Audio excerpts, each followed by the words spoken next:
2018-এর কোটা আন্দোলন থেকে উন্মেষ গণ অধিকার পরিষদের, অন্যদিকে 2024-এর বৈষম্য বিরোধী ছাত্র আন্দোলন থেকে জন্ম জাতীয় নাগরিক পার্টির।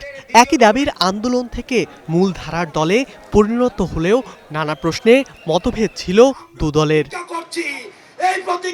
তবে সম্প্রতি একীভূত হওয়ার পথে হাঁটছে তারা। সিনিয়র নেতারা বলছেন, জন আকাঙ্ক্ষায় তারুণ্যের শক্তিকে সুসংহত করতেই এ পদক্ষেপ। হ্যাঁ, আমাদের মধ্যে ভুল বোঝাবুঝি হয়েছে, আলোচনা হয়েছে। আমরা যদি এক হয়ে যাই, একসাথে কাজ করি, সেগুলো থাকবে না। নানান ধরনের আলোচনা রয়েছে, বাট কোনো আলোচনা চূড়ান্ত হয়নি। একমাত্র আলোচনা যেটি চূড়ান্ত হয়েছে, আমরা একসাথে চলতে চাই। কারণ বিভাজিত থাকলে আমরা ডাকসুতে দেখেছি, জাকসুতে দেখেছি যে তারুণ্য বিভাজিত, সেখানে এই তারুণ্য জিততে পারে না। গণ অভ্যুত্থানে আমরা একসাথে কাজ করেছি, একসাথে ইতিহাস সৃষ্টি করেছি।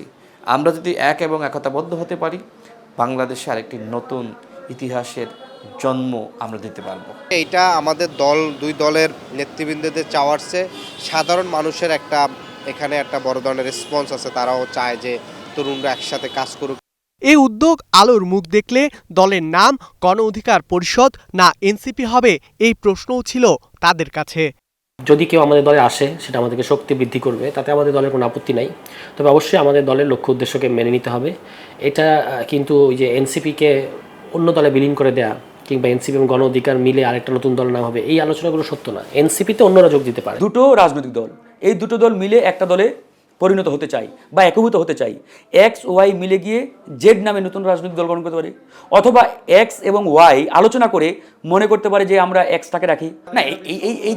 এই যে আমি বললাম যে এরকম যদি আমরা ইগো নিয়ে থাকি, ছাড় দেওয়ার মেন্টালিটি যদি আমাদের মধ্যে না থাকে, তাহলে তো হবে না। মানে একীভূত হওয়ার যে চিন্তা, আমি আগেই বলেছি, এখানে দুটো রাজনৈতিক দল একীভূত হওয়ার বিষয়টির মধ্যে লুকিয়ে আছে এদেশের জনগণের দীর্ঘদিনের যে একটা তীব্র আকাঙ্ক্ষা।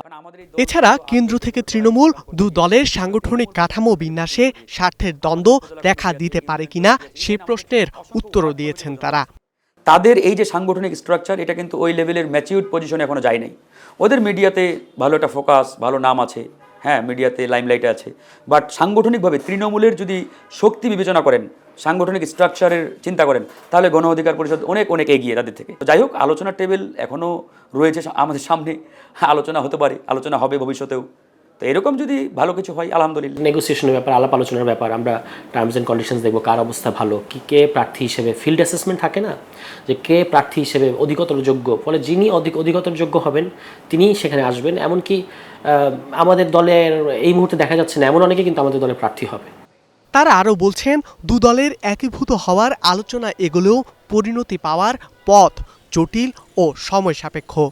নেতৃত্ব পর্যায়ের আলোচনা হয়েছে, এরপর এটা আমাদের আরেকটু বড় পরিসর আলোচনা হবে এবং একই সাথে এখানে কিন্তু সাধারণ জনগণ কিন্তু এই মতামত দেওয়ায় কিন্তু অংশগ্রহণ করতেছে। এই যে দেখেন, অনেকেই মতামত দিচ্ছে যে এটা ভালো হবে না খারাপ হবে, কি সমস্যা হতে পারে, কি পজিটিভিটি আছে। তাদের প্রতি আহ্বান রাখতে চাই এবং একই সাথে আমাদের দলের নেতাকর্মীদের প্রতি আহ্বান রাখতে চাই, সহনশীল থাকতে হবে, ধৈর্যশীল থাকতে হবে। দুটা দল এক হলে সবার জন্য ভালো, নতুন একটি দল হবে। বড় দলের ছোট নেতা হলেও সমস্যা নেই।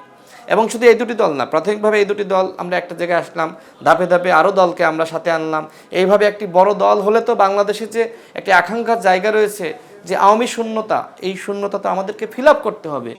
অন্যদিকে এবি পার্টি ও গণসংহতি আন্দোলন সহ বেশ কটি দলের সঙ্গে সংস্কার ইস্যুতে ঐক্যমত্য থাকলেও নির্বাচনী জোট ইস্যুতে আলোচনা হয়নি বলে দাবি এনসিপি ও গণ অধিকার পরিষদের। ধ্রুব ইকরামুল, স্টার নিউজ, ঢাকা।